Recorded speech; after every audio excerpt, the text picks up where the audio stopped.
Ladies and gentlemen, boys and girls, it's your boy Bones, and tonight we're gonna do the final shelf in my complete horror collection, which is gonna be the Blair Witch Project.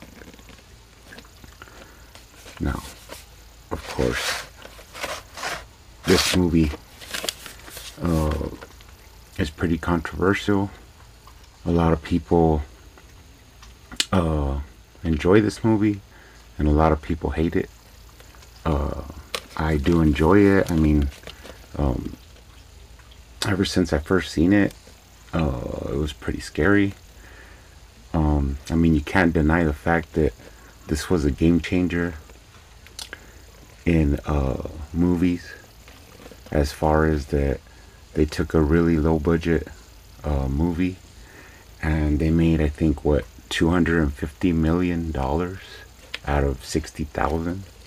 So I mean, people that talk smack about this movie, you cannot deny that it broke records at the box office.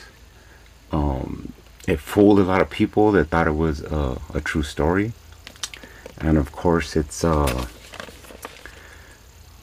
later on, everybody found out that it was all set up by Sanchez and Merrick. But if you could have done it, why didn't you do it? So I don't really like hearing people talk smack about this movie, but I mean, everybody has their own opinion. I also don't tell people what to like, and don't automatically assume that people are gonna like everything I like. But when I watch this movie, I pretty much try to watch it on VHS. It just has a better feel to it. But let's get into the rest of the collection. Of course, I have the DVD.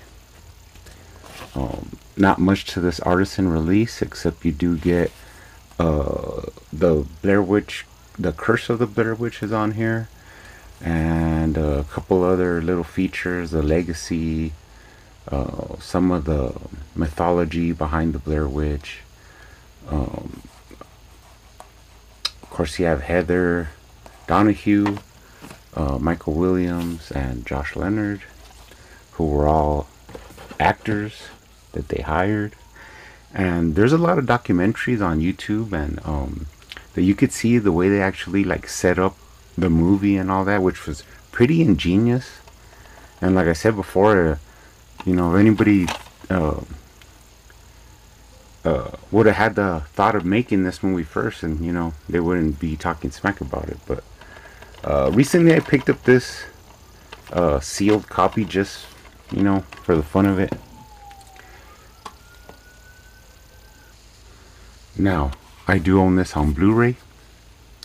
The only reason I pretty much bought this was because supposedly it had like alternate endings, which was pretty nothing special. But the first cut of this movie was like over 2 hours, and people have been trying to get it released like in the extended version, just to get more insight into the story. That's the whole thing about the Blair Witch, is that they did a really good job creating the mythology about the witch and the town it's from and all that, which made it seem like very believable. So that's what duped a lot of people. And of course, I was waiting for the sequel, and I thought it was going to be a prequel, which is what I would have done. But it ended up being Blair Witch 2, Book of Shadows. Now, this one I did see in the movies at the theaters. It was okay. Of course, it's universally hated. But I do enjoy it for what it is. I mean, it's really hard to follow up a hit like Blair Witch. But I think they would have done better with a prequel taking place like in the 1800s or whatever. But they decided to go with the Blair Witch Project 2 as a sequel that took a look at how Blair Witch Project hit the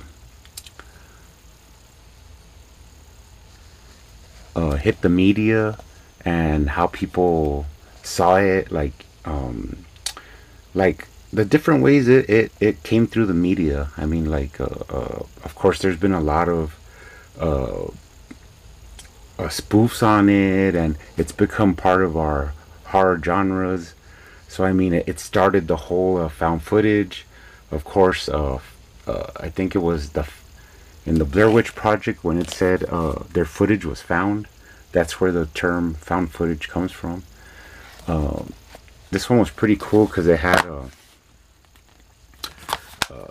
the soundtrack on one side and the movie with some extra features on the other side.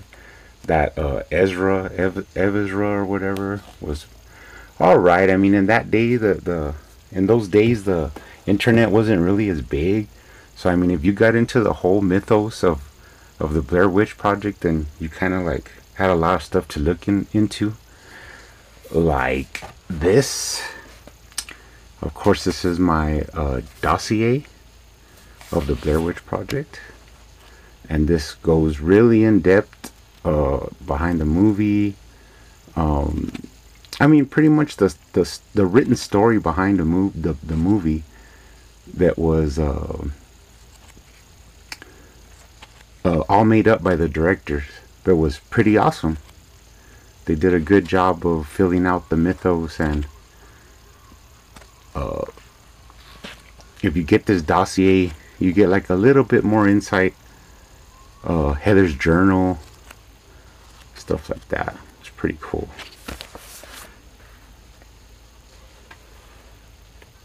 And I do have the Book of Shadows dossier. Not as good as the first one, but it has its own cool stuff that you could see in there.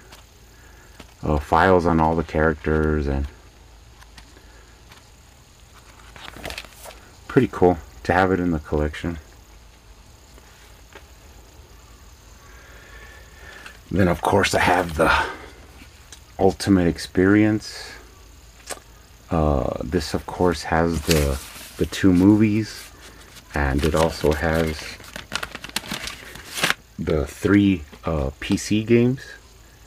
Volume 1, Rust and Par, which takes place I think like in the 1940s. And then Volume 2, Legend of Coffin Rock, which is more like in the 1800s, around the Civil War time. Then you have Volume 3, the Ellie Kedward tale, which is more like 1700s, when they actually sent the witch out into the woods and tied her to a tree and all that stuff. So, but if you never heard of these games or seen these games, people will hate on them, but they're actually alright games. You know, kind of like Resident Evil style. You find things, you figure out like little puzzles. This does come with like a little necklace that I still have in there. But the games are pretty spooky, and each one takes you a little bit more into the mythos of the Blair Witch. In one of them, you could hear the Blair Witch like talking to you, like the way she did to Rust and Par. They show what happened at Coffin Rock, like the way they have the first search party like all tied up. They go back to Rust and Par's house in the first one, in the one that takes place like in the 1940s.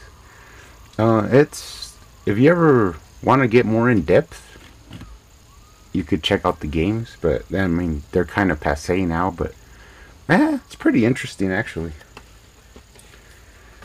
Then I have on VHS Curse of the Blair Witch. This is also on the DVD and the Blu-ray release. I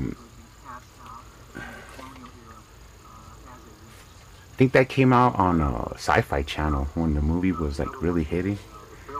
Then I also have Sticks and Stones, which is a different little documentary. It has some parts the same as Curse, but there is different like lost scenes about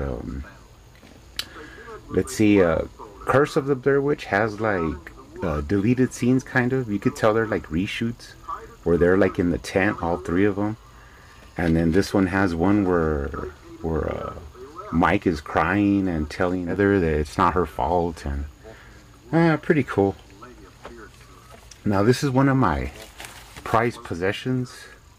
This is actually a rare VHS, and it's called The Massacre of the Burkittsville 7, Blair Witch Project Legacy. And there's actually two little documentaries. The first one is about Rustin Parr and the one kid that survived the massacre. And then the next one is about actually Book of Shadows. A little bit more detail on that guy that they sent to the loony bin. Donovan or whatever his name is. You don't really see this one around that much, but it's actually pretty cool.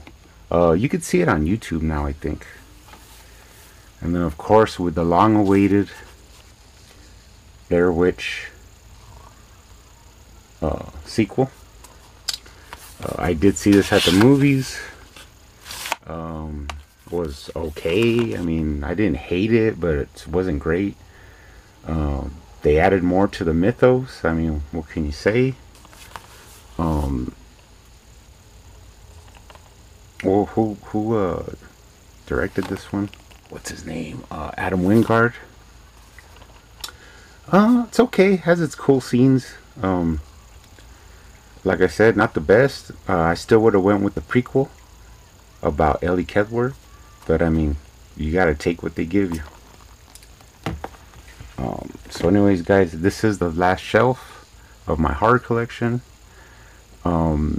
I guess next I'll be going on to the sci-fi shelves, and I'll be able to put away all the horror stuff. Anyways, thanks for watching. Hope everybody's safe out there. See you next time.